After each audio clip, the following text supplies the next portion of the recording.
Welcome back, my friends, to an episode of TFT Hyperroll from Mission for Tuition. Why is it called Mission for Tuition? I think you would know this by now. We're trying to raise money for our son's middle and high school tuition because he has to go to a ridiculously expensive special school, and we don't do it through donations or memberships or anything like that. Just views. So help the algorithm. Like, comment, subscribe, do all of that good stuff to help the video get more views. And with that said, let's get started. And I always tell people, look for obvious clues from the game if it's telling you something, and right there, 2 syndicates, so you kind of have an idea where this is going. The augments were not as clear cut. I decided to go with Disintegrator just because I was likely heading Syndicate Sniper, and I'd like to do a little extra damage based on target's health. Since Syndicate is a fairly strong buff early, I wasn't rushing to roll down and find everything. I'm going to have a better chance a little bit later to get additional ashes. I will need to pick up a Caitlyn, hopefully get her up to 2 stars, potentially 2 2-star Caitlyn's, so that I have 1 to replace when I ultimately go for what I really need, which is a Ahri, but that's not until 5. I grabbed a bow from the item shop and rolled a little to get my Caitlyn so I could have the sniper buff soon, but I specifically grabbed the bow because I'm thinking about Ahri items, and Rage Blade is one that's really important to have on her, and that is a key component. So I've done some rolling so I could silver up the Caitlyn and the Darius, and also managed to grab a Zera, who's going to be another key syndicate. I absolutely am going to need to get to 5 syndicates for this to really have any chance of working. Right now, it's a little weak, but it'll get stronger. Now, normally, whenever there's a spatula, I say grab it, unless there's something very specific that you need. And remember, I mentioned that Rage Blade was going to be very important. Caitlyn is the item holder in this build, so I will put the spatula aside and grab the Rage Blade. And this, of course, will be one of the 7 Yordle teams that we have to face as we go through this build.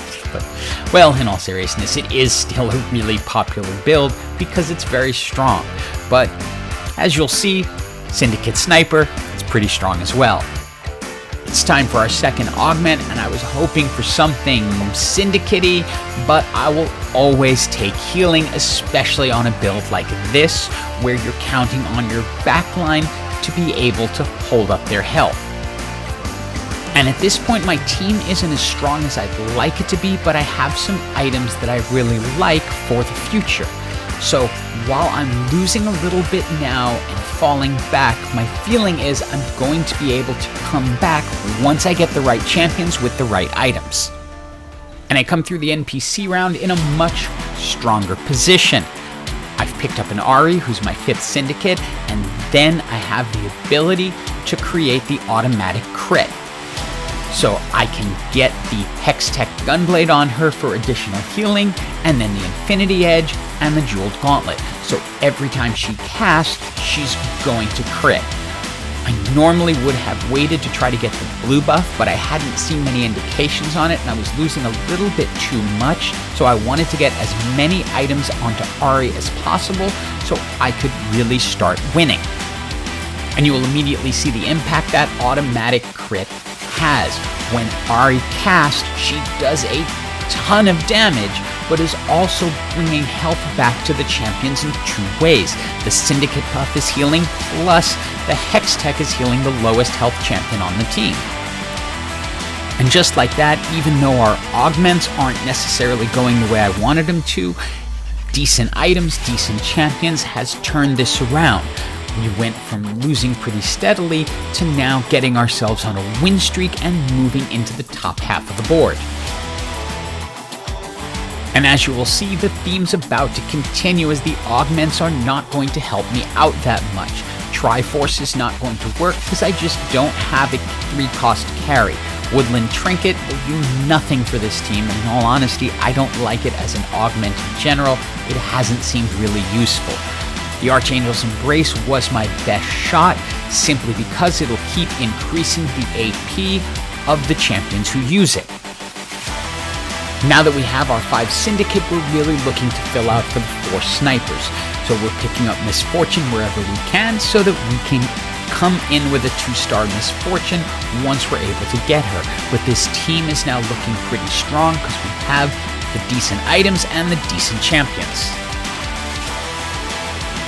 And as usual, we're speeding you through these fights because it's a lot of rinse and repeat. We have our 2 Arcanists as well, which is giving Ahri additional power. Again, she's getting the Omni-Vamp along with the Hex Tech, so she's healing back a lot against this team that is also running a Syndicate Arcanist type build. We're actually able to win. Now, I think Gary may have felt bad for not giving me good augments, so he decided to throw me a sniper emblem, which is going to change a lot here. It's going to make it much easier for me to get to the 4 snipers that I need. I had originally thrown a Jace into the back because I didn't have the 4th sniper, but this now gives me the opportunity to go up to the 4 snipers by making Malzahar a sniper, thereby keeping my Arcanist buff, also giving Malzahar the Hextech Gunblade so that he's pouring out healing, and now we have a really strong backline, and we're lucky enough to get a Zeri who can come in right after this fight. This will of course require dispatching a Yordle team because you're always going to have to dispatch a Yordle team at some point. Luckily, Caitlyn got the shot in against their well-stocked Corki and we're able to get them out of the match. Now we're able to get Zeri into the fight, and I think this one's pretty much over until I see a gold Cho'Gath. And of course, I just happened to be in the spot that was going to get Zephyr, not allowing my Zeri to get powered up. Ultimately, this is what I kind of have Disintegrator for, but we're not quite strong enough yet to take this down. But it does leave us in a very precarious situation as we now have 1 life left, but we have managed to back into the top 4. For the final item, I decided to get the Morellonomicon, which I'm planning on putting on Misfortune, but I'm really hoping I can shore up this team before then. I'm looking for anything that can make it stronger. I decide to give up on Jhin and just potentially go for a Tahm Kench, but then I get the 2-star Zeri, and I know I'm in business as I load up Misfortune with some AP items and then can put Tahm Kench out just to be a little more tanky in front. This is where you can see how much power Zeri can supply to your team, and think if I had gotten even more Zeri items. I ended up going with just the Rage Blade as I itemized my Ahri a little bit stronger and then had the perfect items from Malzahar, but Zeri, even without all the items, still does most of the damage on the team by a lot.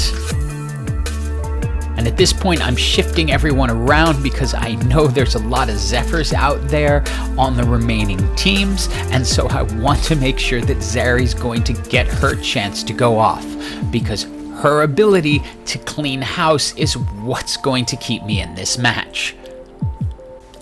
And now it is us against that giant Cho'Gath and all that power. Luckily, I avoided the Zephyr, so Zeri gets to do what Zeri does best and decimate the opposing team, leading us all the way to victory.